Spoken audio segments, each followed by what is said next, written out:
Ladies and gentlemen, welcome to another episode of the Tooele Happy Hour podcast starring Jared Anderson and David Weiss. Today we continue our march for the Congressional District 2 seat, the special election. But this time, something special, a libertarian. Not something we see too often around here. So, today, our libertarian guest, Brad Green. Mr. Brad Green, would you please introduce yourself to our audience? I can. I'm not sure what kind of introduction you'd like. My name is Brad Green. I'm a libertarian candidate running for Congress. Do you want more than that? Where are you from, Brad? So originally I'm from Moab, but I was raised in Cedar City, Utah, and I'm an entrepreneur. I own a variety of hardware stores throughout the state and several fulfillment warehouses and internet websites, and that's what I do as my day job. Okay. So, the big question, you're running for Congress. What's your plans if you were to gain that seat? What would you hope to achieve? Well, that's an interesting question and maybe a little bit loaded question for those that know how politics works at the national level. A lot of times the leadership basically holds the power of what gets even voted on for themselves, and they give the everybody else the rank and file a yes or no upvote or downvote kind of chance. So I'll fight against that power structure, and I'll do so in ways that I'm kind of outside the box, and I'm willing to have those outside the box efforts. And I hope to be able to bring better representation to the citizens in Utah. What I hope to be able to do is to rein in the federal government. I think that the federal government should be completely uninvolved in your life. And that starts with taxes. I think that the federal income tax, is probably the worst policy in the history of our nation. But there are many others, but that's the one I would attack at first and most consistently. And it is starting to gain inroads in DC right now, as Ted Cruz and now Ron DeSantis have been speaking about getting rid of the IRS, and implied is getting rid of the income tax. And so that's probably my top issue that I would fight for. But I would be totally okay with being a no vote on something if it isn't protecting the people's rights. If it's giving the government more power and taking that from the people, I would vote against it, even if I had to vote alone. Well, I have to say, we try to keep this a family friendly show, and you just brought straight pornography onto it. But anyways, did I know what you're saying is you're aroused? Is that what I'm catching? look, I think, well, at the very least, a federal income tax is just a severe abuse. At the most, income tax should be levied by the state by people who you have the ability to contact. You know what's really crazy? So when the 16th Amendment was passed, it was so long ago, and we've been so indoctrinated that that's how it has to be. Yep. But before the 16th Amendment was passed, what would happen is the federal government had to pass a budget. When was the last time you saw that done? They would pass a budget, and then they would go to the states hat in hand and say, okay, here's the budget we passed. Here's the things that we're going to do. Here's your proportion of that budget based on the population of your state. And then the state would have to come up with whatever ideals or principles that they could within their state to raise the amount that the federal government was asking for. So that does a few really interesting things. First of all, it allows the states to regain control over the federal government because the federal government's accountable to the states. Second of all, it makes it so the federal government doesn't have that relationship with the citizens of those states. So it makes states states again. And the third thing is that it allows the states to be a testing ground for revenuing purposes. So Alaska, for example, used to just use oil exploration leases to pay for their portion of the income tax. And Utah could do the same thing with coal or oil or technology, intellectual property. There's a million different ways to do that. But the benefit is to the people that if we don't like the way our state is raising its portion of the federal income tax or the federal tax revenue, we could go to a different state that works better for what our purposes are. And I would love to see that again. I will say that when you say we're going to get rid of the income tax, you sound like an extremist. And many people are going to think that. And that is social engineering. And I don't know how we're going to steep into that water slowly. enough so that we can get out of that social engineering structured mindset we're all in. Do There you have a certainly has strategy? been very effective propaganda, and the word extremist even is seen in a derogatory light. But let me tell you something: all of the people in history that we respect, that we admire, that we even care about, were extremists in their own right. When you think about Rosa Parks, like why did she need to sit in any other seat other than the back of the bus? Now, my opinion is my needs don't determine my rights. My rights exist already innately of my needs. Just like why somebody says, "Why do you need a gun?" It doesn't matter. I don't know. My personal opinion is that human rights require me to have a way to defend myself, but it isn't my need that gives me my rights. My rights exist, and that was an extremist position. I mean, Martin Luther King, he had extremist positions. I mean, Gandhi has extremist positions. Jesus Christ's positions were so extreme that they crucified him. They executed him in the most public way possible. Extremists are who move the world, This and in guy's my going to make me opinion, need a cigarette after this speech. Preach on, people brother. love those guys with the vision. People, when you watch movies, it's all about the extremists that are trying to do something that they can believe in, and then the fight that they have. And so, right now in our nation's history, we're bogged down and we're under the boot of this regulatory state. And this is just the middle part of a really, really inspiring story, as the extremists that want freedom are willing to fight for it and successfully do so. Do you think we're losing the will to fight in this country? I'm not. I don't know. You say we. I'm not. It doesn't look like you are. There are a lot of people who've lost the will to fight, and a lot of that is because they have lost. And all they need, some of them, is just a glimmer of hope that fighting is worthwhile. Other people, they have found comfort in mediocrity. And I think they just need inspiration and motivation. I don't know. I'm trying to think in my mind of anybody who I truly believe has lost permanently the will to fight. And I think it's just a lack of inspiration and motivation. Hmm. No, I agree. If you read back, it was prior to the 16th Amendment, it was very, very, very rare for a United States citizen to ever come in contact with a federal officer at all. And now Yep. you have to grovel and prostrate yourself before a federal officer once a year at the very least. And then the IRS and our tax system is perverse. It is disgusting and perverse that we've got to sit down and stress and grind the numbers, send the numbers off to them, and then tell us, no, that's not right. It's like an evil school marm. It's disgusting. It's interesting. So, in my perspective, 1913 ushered in the Dark Ages in the United States of America. And I'm trying to Yeah. usher in the New Enlightenment. Yep, it did. And I think the 16th Amendment isn't taught enough, just in blank form, how perverse it is. It's the death of federalism completely by making direct vote for your senators and direct income tax. It's the death of federalism. Yep, absolutely. Yeah, the 16th and Oh, we've lost your sound. horribly. Did you lose me? Yeah, we lost you. Go back to a sentence ago. So, the 17th Amendment created a system where we weren't these United States. States ceased being states and they started being subdivisions Mm-hmm. of a grander political nation. And they didn't, I mean, realistically, they were constitutional amendments. The Constitution is what outlined the Republican form of government, of having a variety of states, each of which were sovereign in their own right, and they were working together for a national purpose. That was the Constitution's intent. The 16th Amendment changed that in form of taxation. The 17th Amendment changed that in form of representation. Yeah. And we ceased being, people stopped saying these United States.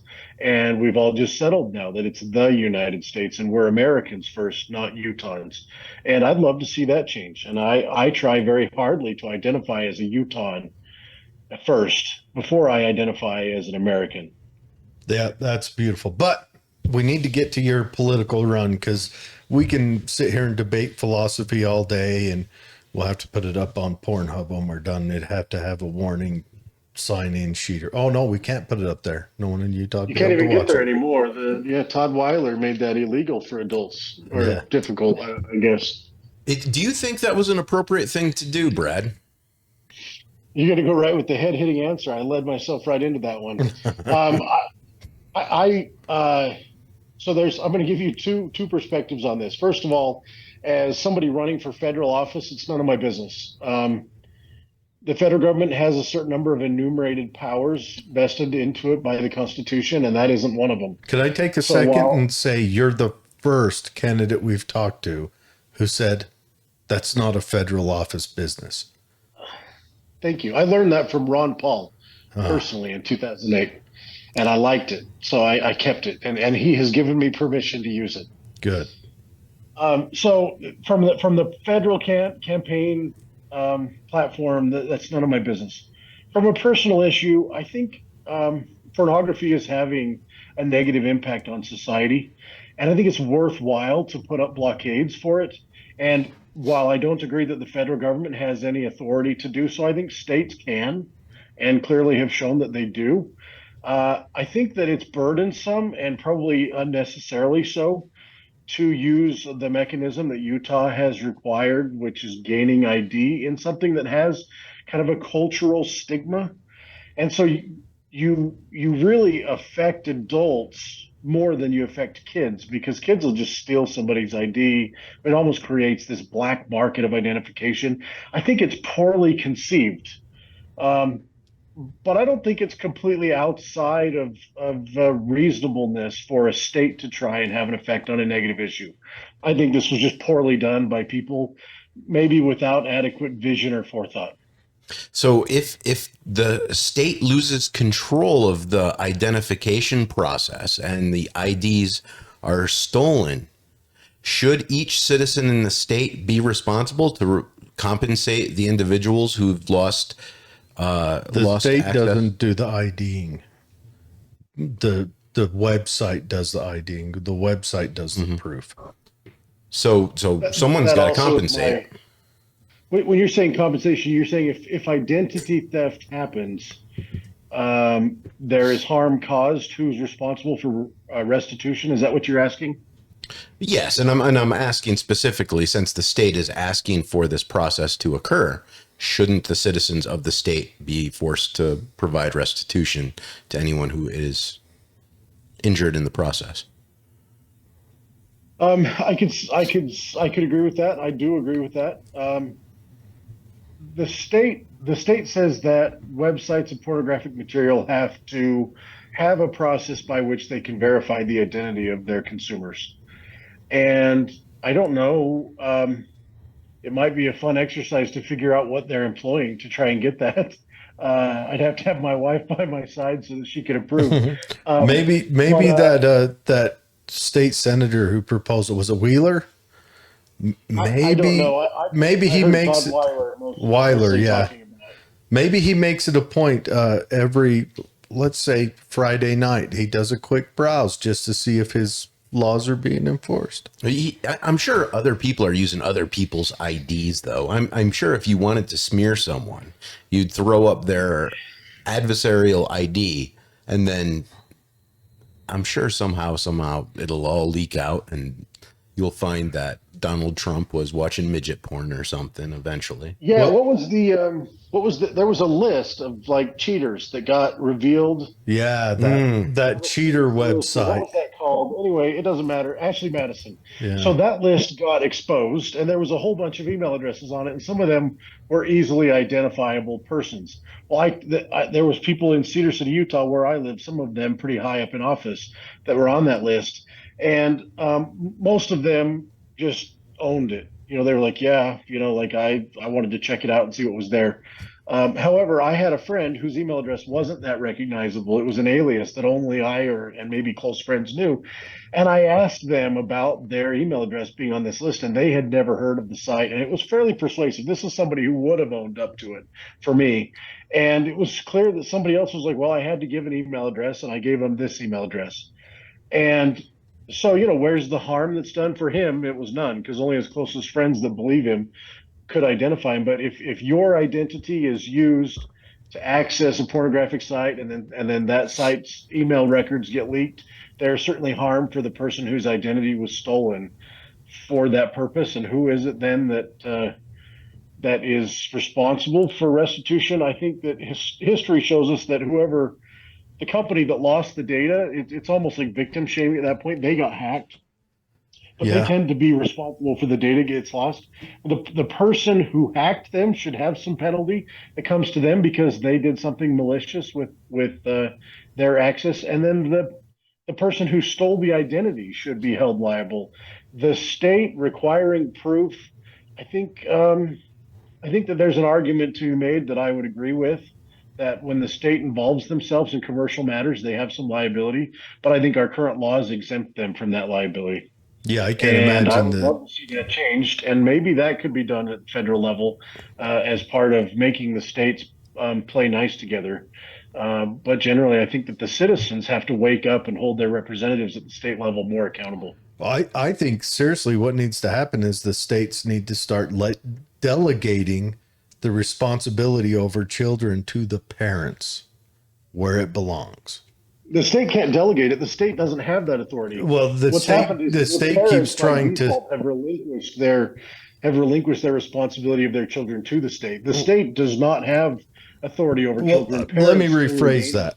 parental The, rights. the state needs to quit trying to steal that responsibility from parents. Amen. Hallelujah. That's my rephrase. I don't think the state needs to delegate power down. They just need to quit stealing that. I would like to need to get congratulate out- the state. Get out of that business. The state has done a fantastic job of making parents feel like they do have the authority and the power to do so. In fact, their social engineering practices have been overwhelmingly successful, and I'd just like to applaud the state on that. They're very, very successful. Yep. But I want to get on. That's not quite snarky enough to me. I'd like to applaud them for doing something horrible and malicious. Yeah. Good job. I would say I'd like to point out that you're horrible, malicious people, and we hope you all will die unpleasant deaths. I was We just don't want to congratulating do their those deaths capacity you, to but do so. We don't have to cry about it. If a tyrant dies, that's probably okay, and you're welcome to celebrate it. I probably won't. I want to bring it back to responsibilities were you to win federal office and kind of questions around that. So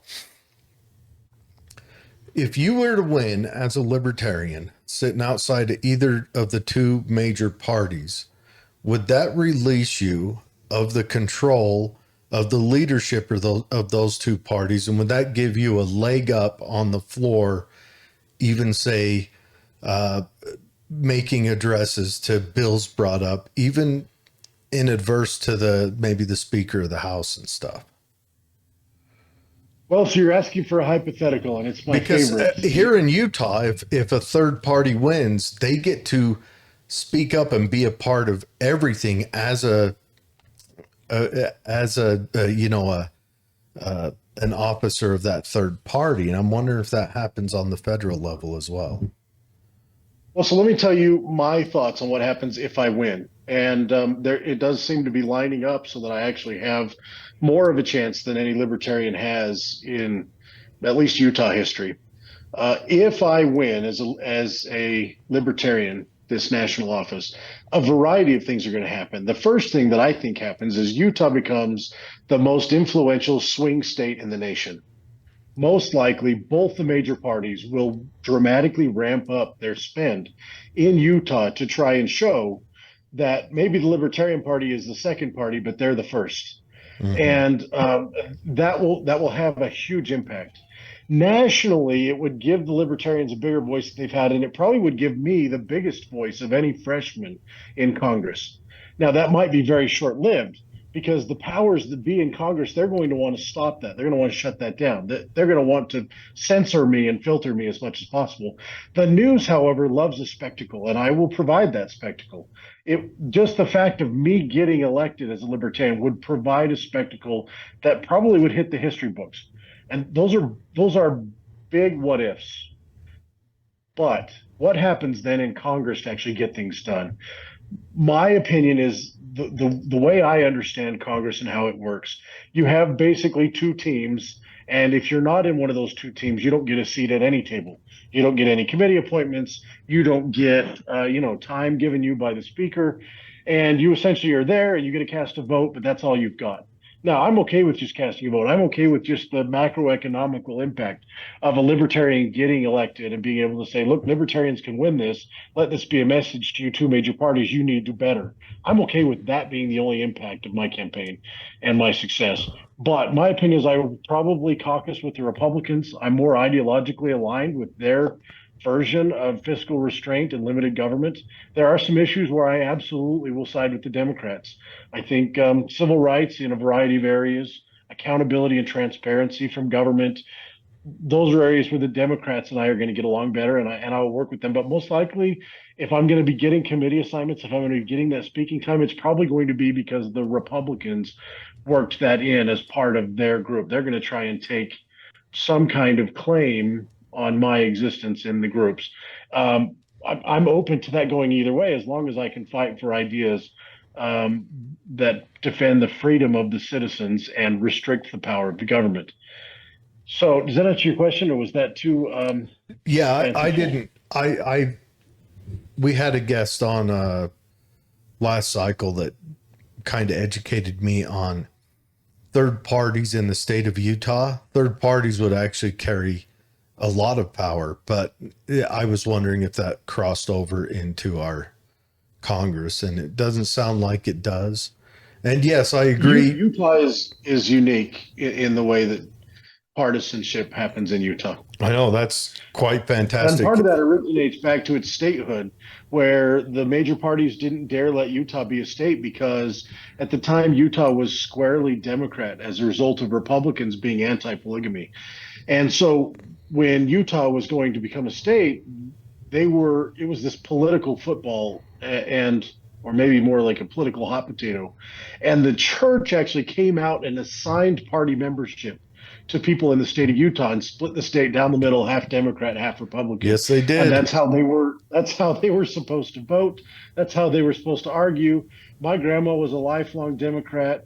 And it was just an interesting thing. Well, Roe versus Wade really solidified Utah into the Republican camp. And I think that there's maybe some flux that's happening as a result of it now being the state issue, except for the Democrats in Utah continue to toe the line that abortion should be legal and the state should make that reasonably possible or as reasonably available as they can.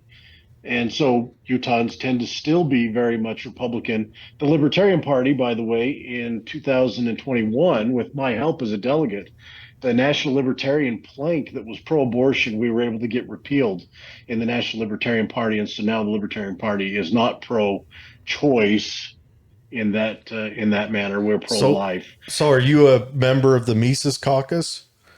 I am, yes. Okay. All right. That I'm sold. All right, that's all you need to say. Hey, Brad, would you Nobody pursue? outside the party has any idea what that means. I know. So it's helpful that we had some lead in for that. Yeah. I'm sorry, what were you saying? Brad, would you pursue the Freedom Caucus if you were elected? Absolutely. Okay. And what is the Mises Caucus for our audience here? Yeah, for the audience, not for Dave.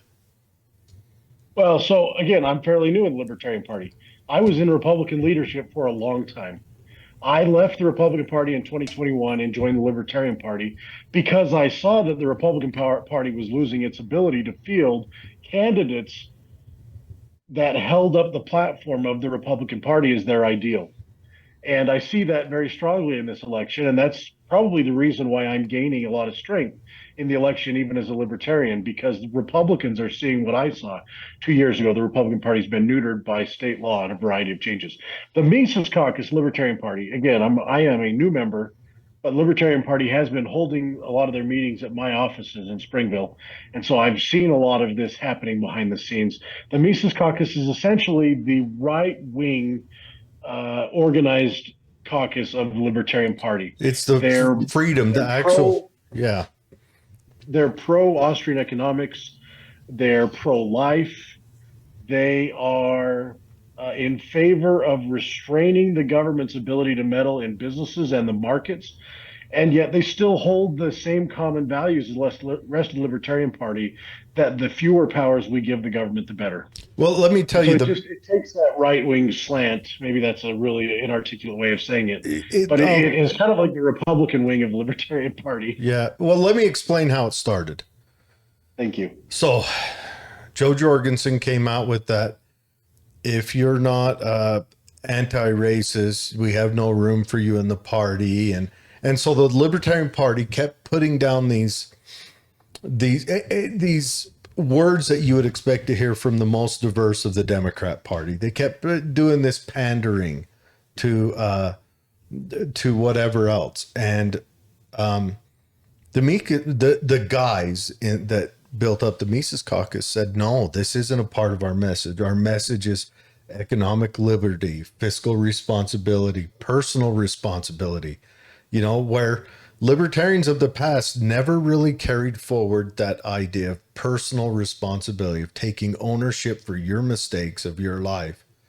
And I think that's born out of the birth of the Libertarian Party. The Libertarians, when they were first born, they chummied up to the Democrats and the communists, because I shouldn't say the Democrats and the communists. I should say the progressives and the communists, because it was the conservatives and that was in control of the nation.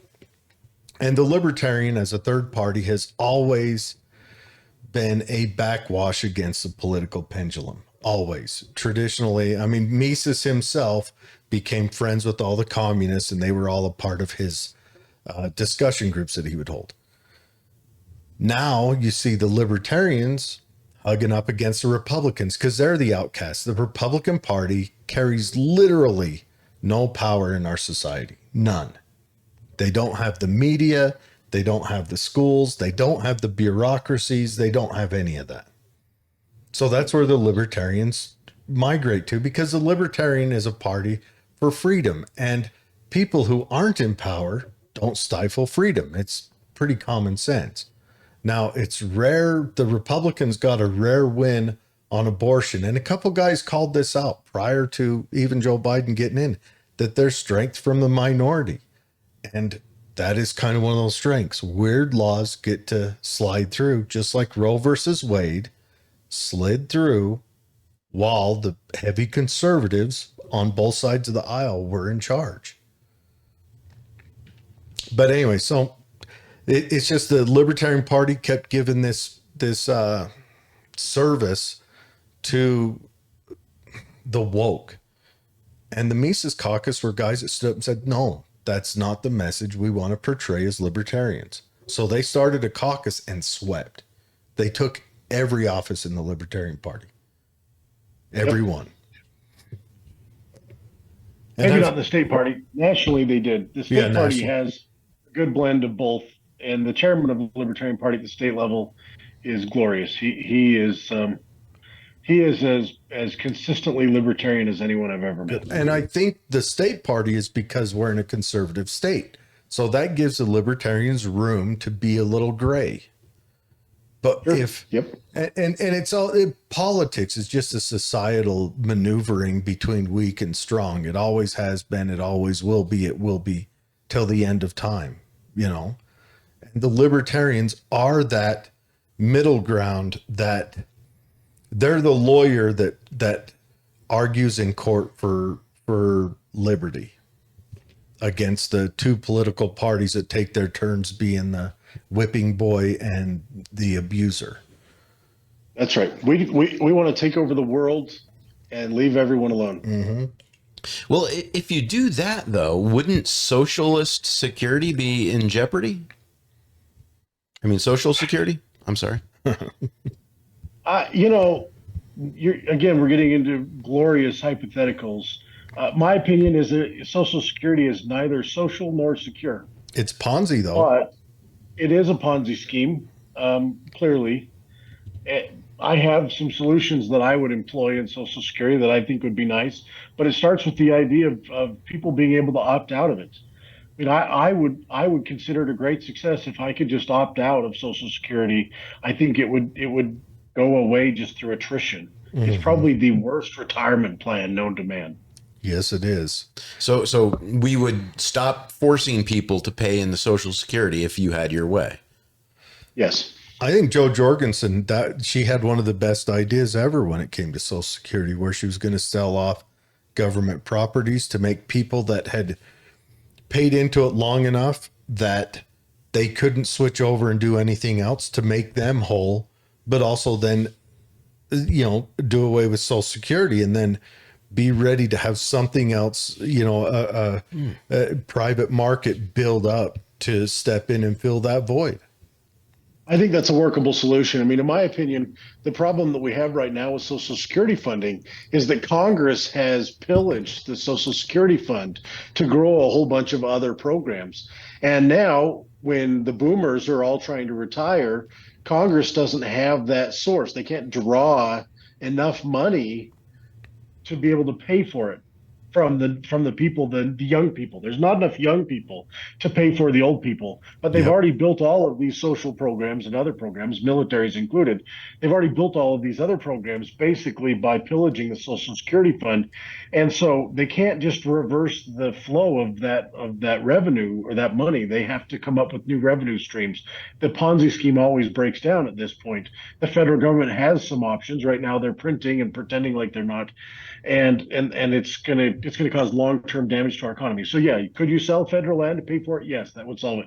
I would love to see them slash the budgets of a variety, most, maybe even all of the other federal government programs to pay for what they promised Social Security recipients. Like actually pay for what you said you were going to pay for, and pay for it out of the same funds that the money went into. Like I'm totally okay with that, but I'm the kind of guy that would abolish, 600 federal agencies if I had the shot. Oh yeah. Oh yeah. Now, serious question. Would it be the ATF or the IRS that went first? You mean if I got to pick? Yeah, if you had to pick, which would go first? The IRS. That's the It's a good logical choice. answer. It's a good choice. If you had an extra $10,000, could you buy most of the guns you wanted? Yeah, but the reason I want the ATF to go first is that's a huge foam middle finger at a Lakers game. Do you know what I'm saying? I don't know. You don't even want me to have guns on drones, though, Jared. That's just pure practicality. That's just I believe in possession of firearms. If you own a firearm, you're going to carry a firearm, you're going to employ a firearm, you need to have possession of the firearm. I didn't like it when Look, I'm as pro gun as the next guy out there. I don't know if you guys have seen the about page on my website. I actually have a sign that says "shot 3 times, still loves the Second Amendment." That's legit part of my campaign strategy. Right. And the ATF has harmed people that I know personally. I still would get rid of the income tax first. I think it's the most destructive policy in the history of our nation. You're 100% correct. It's the logical choice. But emotionally, you would love just the absolute dunk. I You'd mean, love to dunk over the federal government. I get it. gosh. A lot of people in the Libertarian Party would get rid of the CIA first for the same reason. That's another tough one, though. I love to travel. I might get rid of the TSA first just to dunk. But if I had to pick only one, the IRS would be it. If I get to pick a whole bunch of them, then yeah, some of those more emotional agencies would be first on my list, just as a in-your-face celebration. Yeah. And I think what I would do with the CIA is I'd put them under the charge of the Defense Intelligence Agency, and then I would do away with that one. That's what I do, because that'd be like kind of a little double burn. You make them rearrange their furniture and then get rid of them. So Brad, As your last duty, we're going to make you move. Like it's the worst thing on earth. We're going to have you do that, and then you got to go to the unemployment line. Clever. let's talk about your experiencia in Brazil. So you got shot 3 times, and were you projecting the gospel of freedom over there, or? That is why I was there. I was done doing that, however, though. I was at the end of my religious mission at the time, and my parents had come down to tour around the area where I had worked before taking me home with them. And we took a wrong turn into a bad neighborhood, and our car got shot up, and with us in it. Do you guys know in Fast and the Furious, where you have that scene where Johnny Tran and his buddies come around the corner on bullet bikes? And they use Uzis to shoot up Vin Diesel and Brian Walker's car, and it ends up exploding. So that essentially is what happened to us, except for they weren't on bullet bikes. They were just in another car. And our car didn't explode because we didn't have nitrous oxide on board. But we also didn't get out of the car. So those are the 3 main differences. We were in the car, The cops say that they hit the car with 12 to 15 bullets from Tech Nines in burstable mode. My dad took 3 bullets, I took 3 bullets, and we lived to tell the tale. And in So, the end, my mom was able to give a press conference where she pleaded for forgiveness for the people that had done it. It was the most Christian message people had heard, I've been told that thousands of people sought out the church and tried to change their lives as a result of her press conference. It's a very cool story. oh yeah. So why did they shoot at your car? What was it? Just a We don't drive know. by? At first I thought it was like a robbery gone wrong. My dad, looking back, he thinks he might have cut him off on the freeway because they followed us off the exit. Um, we don't know. We didn't stay around to find out. No. Interestingly, as we were there with them pointing their guns at us, and I had my hands up, like don't shoot, which doesn't work, by the way. Um, my dad said something. He thought it was me. Something yelled "Go" in his ear, and very clearly, I don't know, something from the other side of the veil, Holy Ghost or a spirit or something yelled "Go," and he dumped the clutch, smashed through their car, and drove like crazy, and we got away. So we don't know exactly what the cause was. The police thought it was probably a robbery gone wrong. We could have been targeted.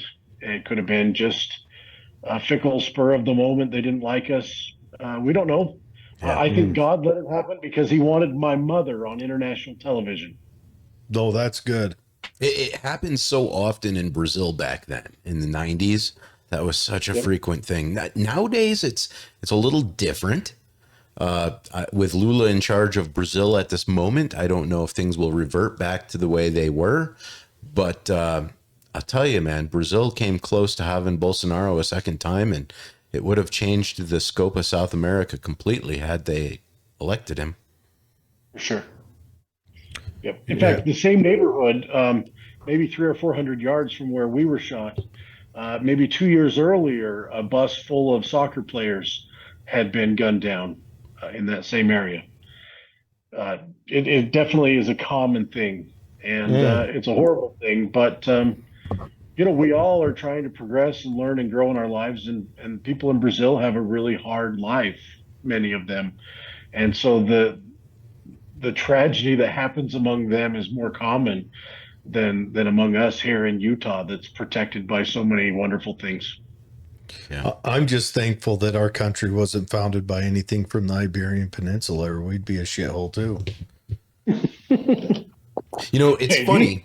It's funny because now Lula has actually made it illegal for peasants to own armored vehicles. So unless you're a friend of Lula, you can't actually protect yourself from those Oh, gangsters on bikes. it's just a serious fact. Where from the Iberian Peninsula is a squared away colony? We'll call it that. Where?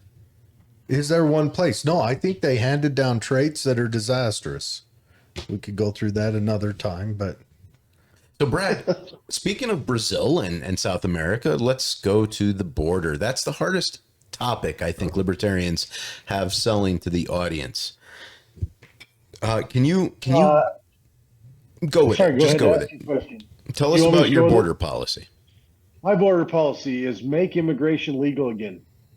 Um, the United States Constitution doesn't say immigration at any point in it, but it says Congress is given the power to establish a system and the rules for naturalization, which is becoming a citizen. And that, man, they've done a smash up job with it, right? I have lots of friends in Brazil. I have even more friends in the Philippines where I have an office, and they can't even come visit America. People from poor countries aren't even allowed to come and see what America is all about for fear that they're going to just stick around because of the problem that we have with this immigration system. In my opinion, what and generally the libertarian ideal is that a border exists so that people know when they cross that border, a new set of laws applies. So I think you need to be very clear about what the border is. But rule of law is a legitimate value that we should have. And so if the law says you're not allowed to cross this border, we should be enforcing that rule. Now, a wall makes it easier to enforce, maybe. It's harder to get across a random border. If the law says you can't cross this border without our permission, which I think is a horrible policy, but that is the policy that we have.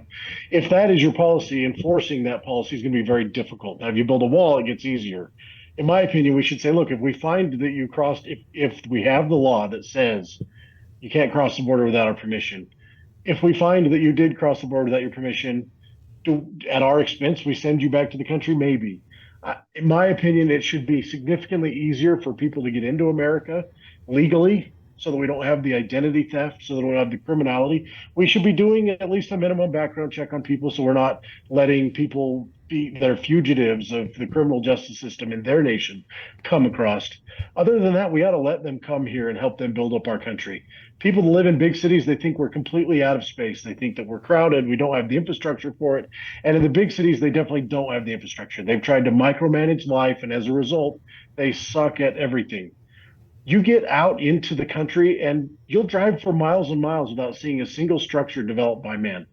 I spent a couple of days in Missouri with a friend of mine. He's looking at buying a ranch back there, and I was just in awe at the beauty of nature and how few people there were there. Sorry, did that cut me off because my wife called me? No, you kept talking. Your video went down, but no, keep going. All right, so anyway, there's tons of room, tons. There's acres and acres of room for people to come and work the land and create a benefit for our country. And they're not allowed. I think that there should be an easier system by which we can let people immigrate here and become naturalized. I think that illegal immigration is a significant problem right now that has been caused by Congress's unwillingness or inability to create reasonable immigration laws so that people can get here legally. And I think part of that is a political football. One side finds that they can get dramatically increased numbers in their census report by letting people in illegally, and that illegals, people that are criminal, are generally going to vote for one side of the spectrum more than the other side. And so they're just trying to pad their election numbers. And I think that's horrible. It's not fair to those that are trying to get in legally, and it's not helpful to those that are trying to get in however they can, even if that means illegally. If I were in charge of immigration policy, I would do away with the law that says you can't cross the border without permission, but I would require that you have some kind of a background check capability, whether that means you have to have that done within a month or whatever. I think that you ought to have some way to verify that there's not criminality that they're running away from, that they're going to come here and be criminals. Other than that, we should let them in. It should be easy. It should be fast. It should be easier for Americans to get across our own border. And people should have the right to travel. They do have the right to travel. We should defend that. You know what? I'm on board with that. I think we need to, well, one, do they have to immigrate here? Why can't we have work visas so they can move back and forth at will? Visitation visas. All you need to be able to work. I mean, you can come visit if you want to work a job while you're here. I think what the visa system initially was designed as that background check and universal identification. That's all it was.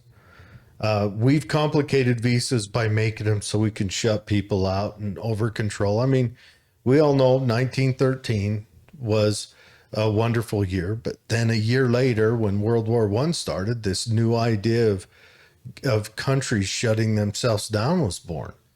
It was the administrative state come to life. Yep. And that wasn't just here. It kicked off in Europe. And so I agree with you on that. I think, during hard times, that always becomes an emotional football. And I think the hard times are here, which is why it's, again, an emotional football. Agreed. And one thing I want to point out on that, if you look back at history at the countries that are creating large borders, the two biggest that stand out is the Berlin Wall. And generally that was maintained by the authoritarians. And it was more effective at keeping people in than keeping people out. I think however, sorry, go ahead. Wasn't it technically called on the unfree side of the wall? It was called the anti-fascist bulwark, I think was its name, right? I don't know. That sounds cool, though. I think that's what they called it, the anti-fascist bulwark. Either way, it sucked. Not one person endeavored to escape heading east. Not one. Yeah. You know, Yeah. lots So died. the other border in history that I think is noteworthy maybe would be the Great Wall of China. And it was a significantly different time, but it was primarily built up as a defensive mechanism, and it wasn't really used at the time, at least not that I've been able to find in my studies, to keep people into the country. But it has been effective for that purpose to some extent since. Mm-hmm. I Yeah. think if we built huge walls to keep people out of our southern border, it also acts as a huge prison wall to keep us in I've been if saying that. just the wrong circumstances happen. I've been saying that for a few minutes now. For a couple of years now. Hey, Brad, does your hardware stores, do they accept Bitcoin? They do. It's a little more complicated. So my hardware stores, what I call them in Utah, are called Southwest Plumbing Supply. So the closest one to your location in Tooele would be my store in Springville, Utah. It's right there on I-15, directly west of Walmart. We own that big building that has a new missionary mall in it. Anyway, so the stores don't really know how to accept Bitcoin, but my managers all have a lot of wherewithal, and they would call me, and we definitely have corporate wallets for crypto, and we would accept Bitcoin. We also have just recently trained everybody how to accept gold back in all of Hmm. our stores. So we sell and accept gold back, and Goldback has just recently approved us as a distributor for Goldback, so we can get it in bulk, and we do every month. Damn. Outstanding. Outstanding. And I So, also sell everything I sell in my hardware stores, including Goldback. I sell online, and my primary online store is plumberstock.com. And so, yeah, you can buy Goldbacks with Bitcoin on plumberstock.com, and we'll ship it right to your house. Very good. Very good. No, I don't know.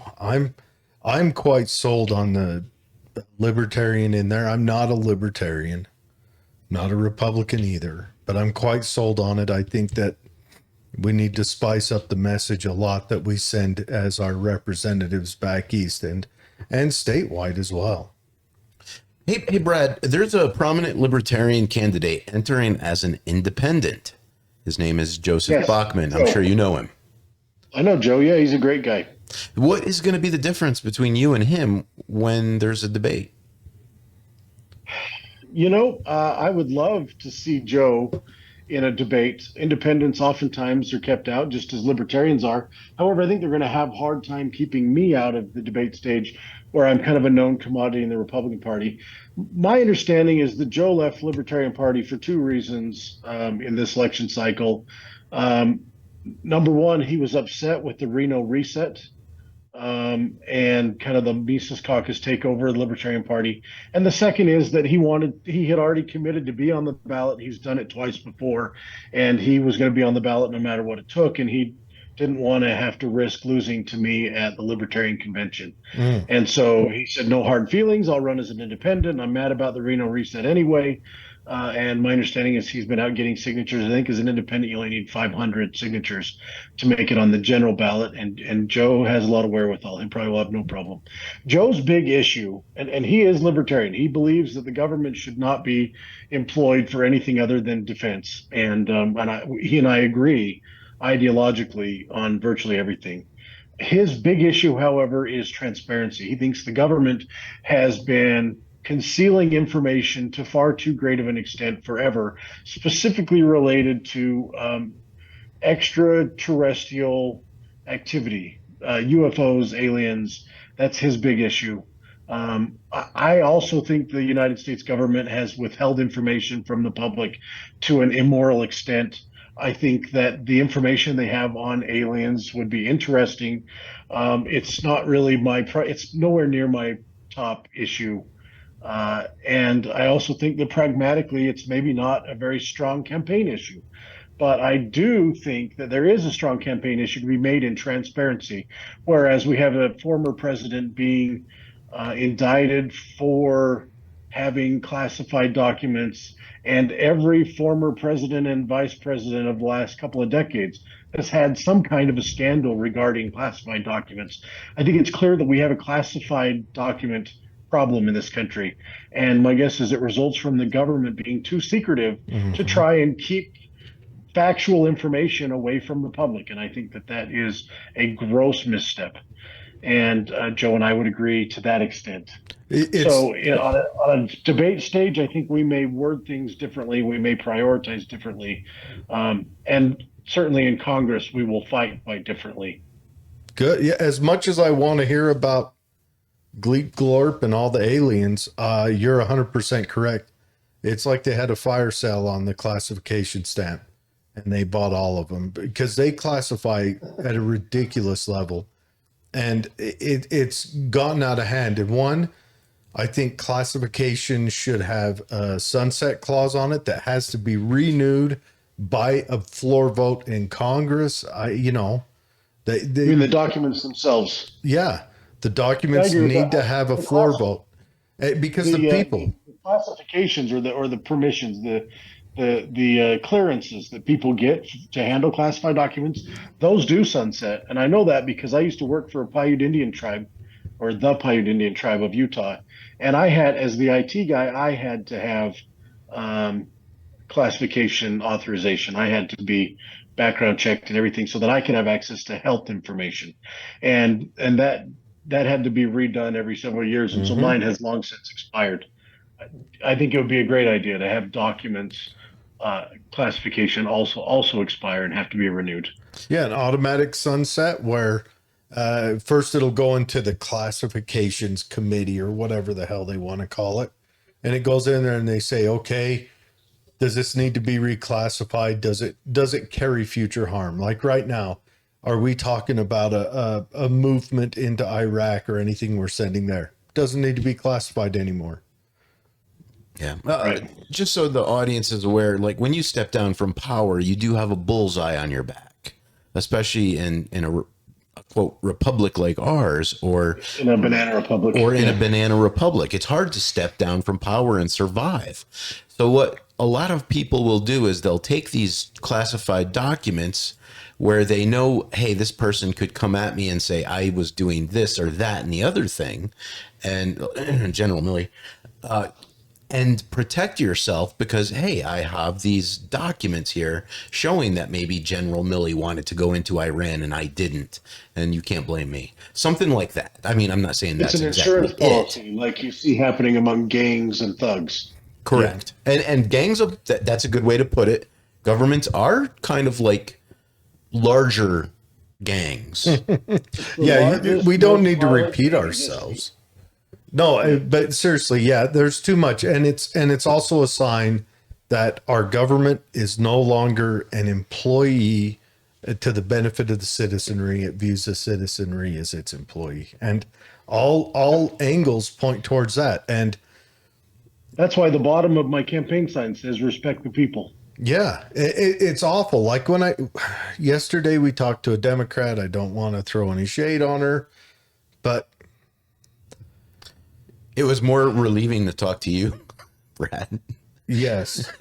Thank you. I'm flattered. Flattery will get you everywhere. Well, the thing is, it's not just that, but I don't have to go hard at you on anything. I don't have to question anything you say because what you say makes logical sense if you want to have a nation that is going to be a nation of free people that's going to endure. She wants a nation of entitled. I mean, we don't need to go through it, but Control people. They want order more than they want peace. yeah, and they don't care the cost of that order. They don't care the price. They don't care how many people has to be destroyed to get their utopia. You know. Correct. I thought it was interesting how she brought up that the Constitution was written in a hegemony. Hegemony. Hegemony. But she said, I mentioned the Constitution. I said it's an amazing document. They wrote a document that checked power. I mean, if we followed it, it's a beautiful document. And she says, well, it was only written by white men. Okay, so the diversity of the writers of the document is what matters, not the philosophy or groundwork behind it. I just, If I would have been on that conversation, I would have been frantically looking up on Google that I was reading about Jefferson's efforts to write the Declaration specifically, and I had read a side story about that where he had one of his scribes, one of his indentured servants, um, which isn't quite slavery, but it's awfully close to it. Although I guess that's how Benjamin Franklin grew up, was an indentured servant to his brother. Anyway, Jefferson had a black guy help him write all of his pieces at the time. And, I'd have been frantically Googling to see what kind of evidence I could have that the people, the framers of the Constitution, probably likewise had smart people of more diversity, be it women or people of non European white heritage, actually writing the words and coming up with the checks and balances that made America the greatest country in history. 100%. A matter of fact, in the to be able to attack her claims with those kinds of facts. in the original in the original declaration, he makes a claim against the king that you forced slavery on this continent, and there's evidence that the king did that. But also, it's not just that.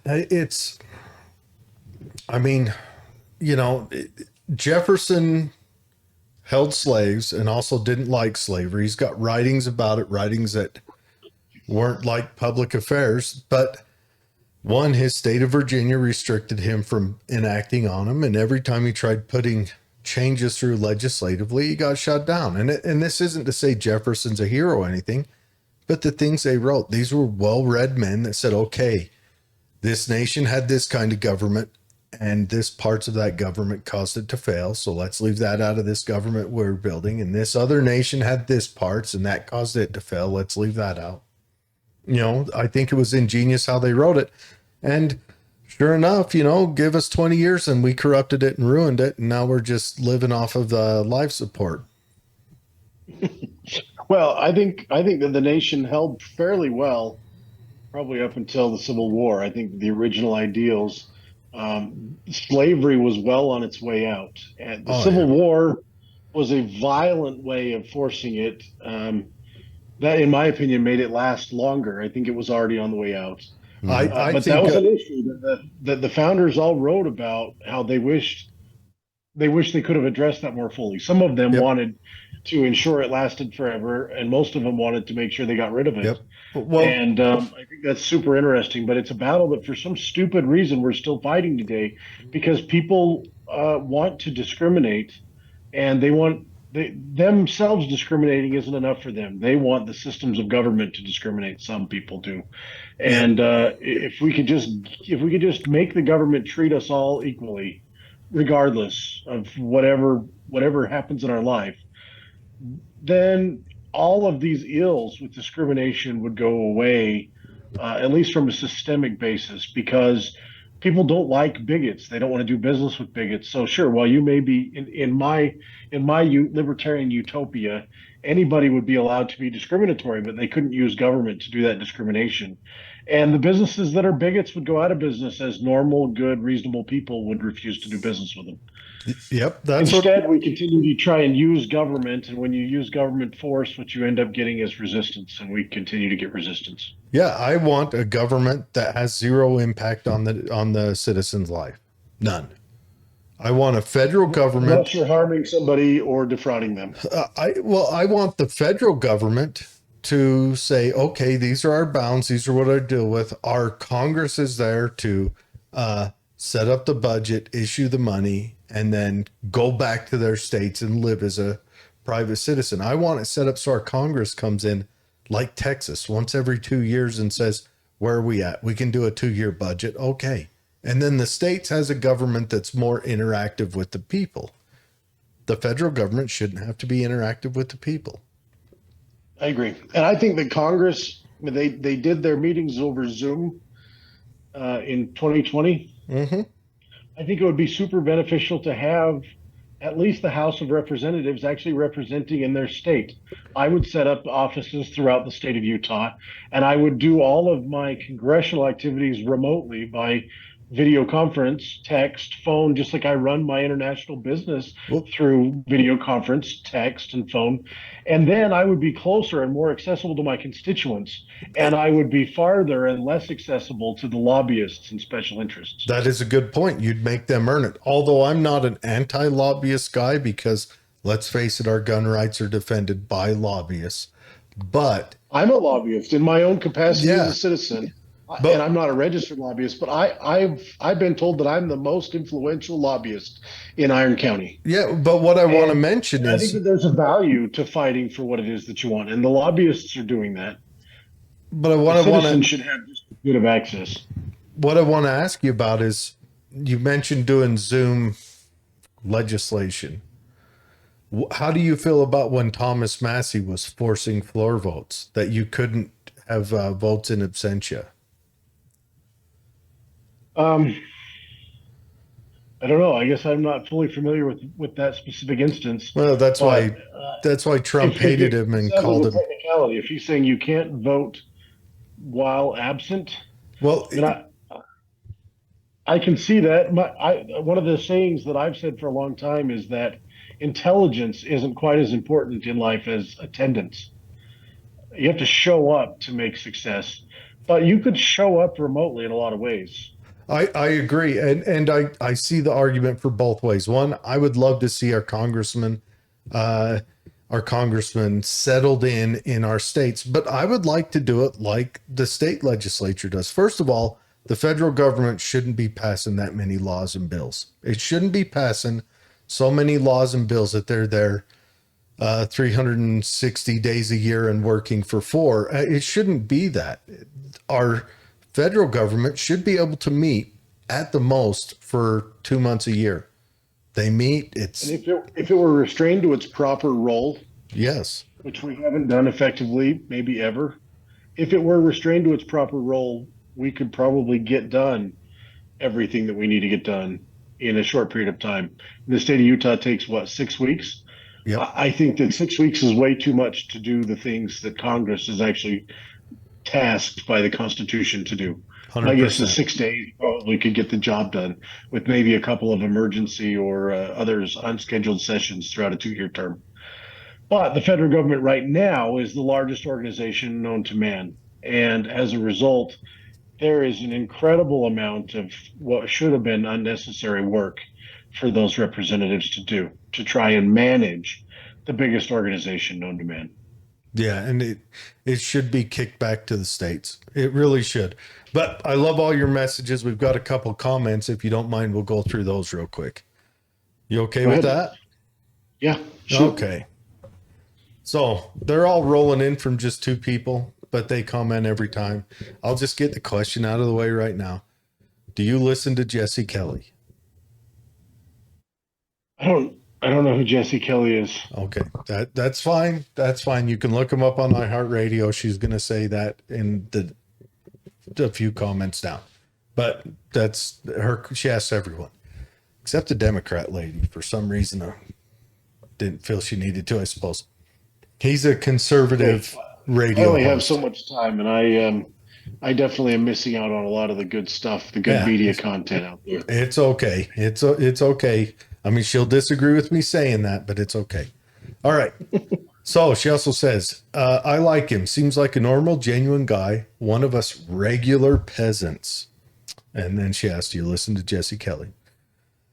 Chelsea says, everybody vote I for reject Brad. the premise, by the way, that we're peasants. Yeah, peasants. Yeah, We're peasants. we're sons and daughters of God. We are powerful by right in ourselves. Yeah. Tell Yeah. that to the lizard people. Yeah. Okay. Chelsea says, everybody vote for Brad Green, not Brad Wilson. Who's Brad Wilson? Oh, I don't know. I think he's in the current legislature at the state level. I think he Okay. might be Speaker of the House currently, maybe, or Majority Whip. I don't remember. But he's one of the leadership in Utah State. Oh, yeah. legislature. Yeah. I know who you're talking about. All right. It is rumored that he's running for Romney's seat next year. Oh, yay. Okay. Reby. He talked to Reby. Don't vote for Reby. Okay. A bunch of comments about everybody to go I through agree that. with that message. I do too. She's just a statist. I think she That's a means cheap well. shot. Sorry. Sure, I sure. think she It'd be means really well, hard. It'd be really hard to put forth that kind of effort but she's without thinking that you're actually fighting for something good. yeah, she's all wrapped up in the woke, and the government's there to protect and defend you. Okay. Okay, they think they can create a perfect world, which is insane in itself. Yes, utopia means cannot exist. That's what it means.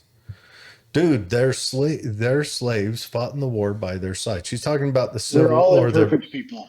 yeah. We have our ideal, perfect world, and we know that we can never have it. But those that give up even trying to approach it are the ones that are missing out on the opportunity of their lives.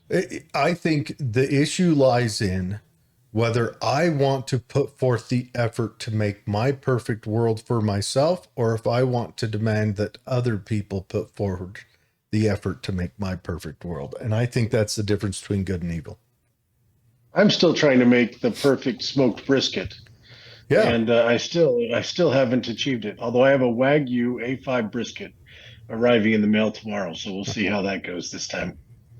Ooh, nice. Sounds like a good weekend. Okay, what are you smoking it with? What wood? Uh, what wood? So Yeah. I have hickory. Ooh, I primarily have hickory. I do have a blend. So I use a nice. pellet smoker by Green Mountain Grill. And Nice. so I'm creating a blend between the Green Mountain Grill Texas blend and the hickory pellets from Traeger. So I'm creating Nice. kind of a proprietary blend of pellets for this particular smoke. So this Sorry, that's not political at all. no, this is the where talk should be. So this blend from Texas. So I imagine it has mesquite in it. Hickory Um, mesquite. I think they use maybe white oak as the base. oh, nice. See, I like it. I'm big on the woods. I think, like if I'm doing poultry or fish, I love a good fruit wood. You know, Absolutely. yeah. Pecan. I smoke with whatever's in my garage. Pecan is probably your most universal wood to use. It's Yeah. just such a sweet smoke. I love doing turkey and pecan. That is amazing. It's magic. Best turkey you'll Especially if you ever have. I brine didn't that know you turkey smoked. with a good herbal brine. Oh yeah, you can do so much with it. You can do so much. It's just wonderful. All right, so I'm getting yelled at for not reading your the comments in time, so now they sound goofy. Yes, Chelsea, now you sound goofy. Okay, where are we at? Ask him if he will help get the government out of our water and help obliterate P3s and separate mental health from education and shut down funding to the Department of Health and Human Services. Mouthful. The three-parter or four. I'm trying to water, health, and education. What Okay, was the third one? we got P3s, obliterate P3s. Have no clue what those are. She's probably told me 7 or 8 times. But again, IQ of 43. I'm a moron. I forget stuff. I'm a goldfish. It's Get okay. the- I have an IQ of like 165, and I don't know what P3s are, so it's just out of context. But when you look it up, you'll know.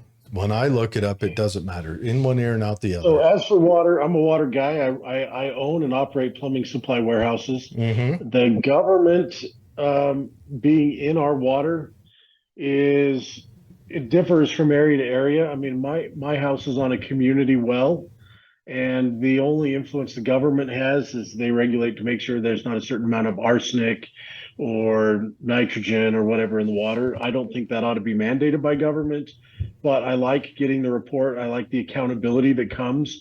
And, granted, my community, it's like they call it a homeowners association, but that's the only thing they do is water. And I think we can probably, by our own little small government, can make sure we have that accountability and transparency. I don't think the federal government should be involved in it. I don't think we should have fluoride mandates anywhere, things like that. So I can agree with that. I think as for the government's involvement in water that bugs me the most would be EPA rules that basically lock down the water and end up causing most of the fresh water in the country to end up in the ocean, which I think is maybe wasteful. Maybe Hmm. it isn't most, but it seems to be a lot, especially in Utah. States outside of Utah get more of the water that falls in our mountains than we do. Yep. And part of that is to the Colorado Compact is to blame. Anyway, so on water, that's a big issue that I would love to have, but probably don't have time for today. I Everything I would love to have the government out of more, especially the federal government. The separation of health and education, uh, yes, agreed. I think that mental health, especially, is something that we need to have competent professionals. And when I say competent professionals, I mean people actually trained and accountable to mental health, as well as in the medical world, things like doctors, vaccines. It has nothing to do with education. People that are educators should be educating. Again, I think that's what you get. You get inefficiencies and corruption when you let government do something. I would choose not to allow government to be involved in education. And I know a lot of the constituents in my district are of the predominant church in the area, the Church of Jesus Christ of Latter-day Saints, the LDS Church or Mormons. That one of their early leaders, a guy named Brigham Young, when the conversation in Utah was happening about public schools, he actually went so far as to call those advocating for government schooling at public cost, he called those people apostates, essentially claiming that it was antithetical to the religion to have a publicly funded, mandatory funded education system run by the government. And yet that's what we have today. I would end that. And my wife agrees with me, despite the fact that she's actually a school teacher in the government system currently. She's trying to do her part to create educational excellence in what system exists. So So is your wife a libertarian conservative? she's not registered libertarian. She was raised in an agrarian area. My wife's from Delta, Utah. She was a rodeo queen, and she loves her horses and the outdoors.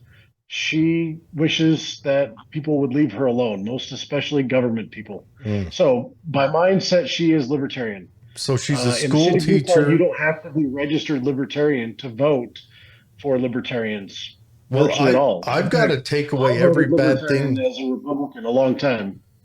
I'm going to have to take away every bad thing I ever said about every school teacher now. And there is, I'm just kidding. I'm just teasing. It's a joke. Not everything. I can name a ton of great school teachers, Yeah.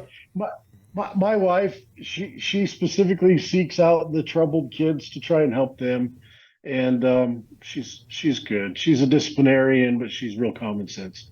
So anyway, I think that adding government to the mix in anything other than maybe violent defense, I think is a mistake. And I think government has to be strictly tied to good, reasonable laws. That's why laws exist, is to restrain government so that we continue to be in control of it instead of the other way around. And we haven't restrained government effectively enough in the last 100 to 150 years. And as a result, they restrain us instead of the way it should be. Well, government should be descending, right? You have a federal government, it deals with overall protection. Unless there's a state government that's abusing its citizens, then the federal government, in whatever way needed, builds up and censures the state and then returns back to normal. And then you have your state government, and that deals with your general economy, how the state's going to run, what day-to-day laws, 10th Amendment stuff, right? And they deal with that spectrum, but it's still not very involved in the personal lives. Then you got your county government, which starts to get more personal, and the upper government can censure down. They can come and say, hey, look, we're getting a lot of reports that, you're abusing your people in this way. Don't make me come down there. And then, but they stay out of your lives. And that way you have governments that you can contact as the government you deal with. You're talking primarily about government efficiencies, and I'm talking more the proper role of government. I think that the self-government should be the I'm talking largest, roles.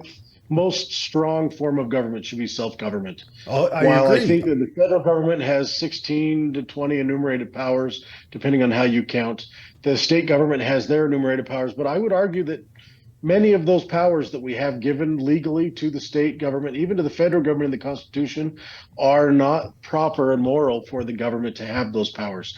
That the people should have those powers to themselves. In my opinion, and the government should stop you from hurting other people or taking their stuff or defrauding them. And other than that, it's not an appropriate role of government. No, I agree. And I was talking about Government should roles be of the government. state for the people. I believe that, like when it comes to regulations of starting a business, or let's go with abortion, I believe abortion should be left up to the states. I don't think it should be something that should be argued on the federal level.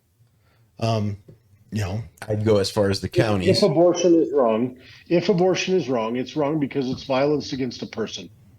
And all violent crimes are adjudicated in the location where the crime occurred. yeah. And so there's absolutely no framework that makes sense for that to be adjudicated at the federal level. That is All 100% violent correct. crimes are adjudicated in the state. So if abortion isn't wrong, then it doesn't really matter. I personally believe it is wrong, and as a result, it is crime against a person, and the states have jurisdiction. Yep. And, you know, and you can argue that from as a libertarian standpoint that an innocent life shouldn't have to pay for your mistake. All right, Brad, one last question. We're going to close it up here because we have one more guest coming on. Dave's throwing you off. We finally get a good contestant, and Dave's throwing him off. Brad? Hey, this has been a long interview. This has been this is nothing. This is nothing. We're going to have you back on regardless, just because you've got, I would like to have you on just for these back and forth. I'd like to have you on in person just for these back and forths. This is a message that I'm trying to bring to people in my life, you know, these messages of liberty and responsibility. I'll drive it to Willa. All right, Brad, here you go. Here you go. Wherever you want to go. Do you accept the fact that I desire, with all my heart, to put guns on drones without being molested by the government?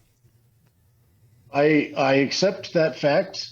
I also declared that it would be moral. It would only be moral for government to allow that, and that it's immoral for them to prohibit it. You're so beautiful. All right, and here's where I got to step out of libertarianism. Oh, Jared, just stay there. Just stay there. Brad, I think we should shoot at him if we think he poses a credible threat against us. There you go. If we think he's going to shoot us, it's okay to shoot him first. Yeah, I'm just a big. Until he's going to cause harm, he has every right to do what he's going to do. As a gun guy, I just think that if you're going to own guns, it's a possession thing. Just a possession thing. I don't. Your gun's sitting home in your safe right now. You're not possessing them. No, but when it's on my hip, I am possessing it. There's not a chance for when some. It's on a drone. It's just a storage mechanism. It's like having it in your car. If your gun is in your car and your wife takes your car, is it somehow inappropriate that she has your gun? Or how about having it on the back of a toilet in the state capitol? You know. Hey, now you're talking. I'm selling gun safes. That's a beautiful thing. So that's what I'm saying. It's possession. You're putting it out into the world. But no, other than that, I agree. So far, a gun is an inanimate object. My defense will always be that inanimate objects are allowed to remain inanimate. They cannot be guilty of something by themselves, but the person that uses them inappropriately should absolutely be enforced against for doing something 100%. And I believe that leaving a sidearm in a place where it is more prone to be used by someone with ill intent, negligence, I believe you carry that crime as well. You never know when you need an army of drones. I encourage you to watch Minority Report. All right, Brad, thank you so much. If somebody actually hurts somebody, they're not guilty of hurting somebody. I've got to tell you, well, no, I only charge after the crime. I do no pre-crime, but yeah, I want to say you've got my vote. The ladies laying in the milk right now are telling me that we need to get to the next guest, but you are an awesome guest. Yeah. I think you got my vote so far. Hey, we found a fun point to argue on. Let's finish that up again another time. Let's do it. We'll argue specifics, bring up anecdotes, all that stuff. But anyways, thanks for coming on, Dave. We are going to reach out again and have you back on regardless. You will be the thing that causes me to vote federally for the first time. Jesus Christ. Seriously. That's glorious. Like I said, flattery will get you everywhere. I appreciate you guys taking the time. Good. Everyone, Molly, Chelsea, thanks for coming on. Thanks for supporting him. Again, everyone, that's www.bradgreen, the number 4 Utah.com. Of course, it'll be in the show notes.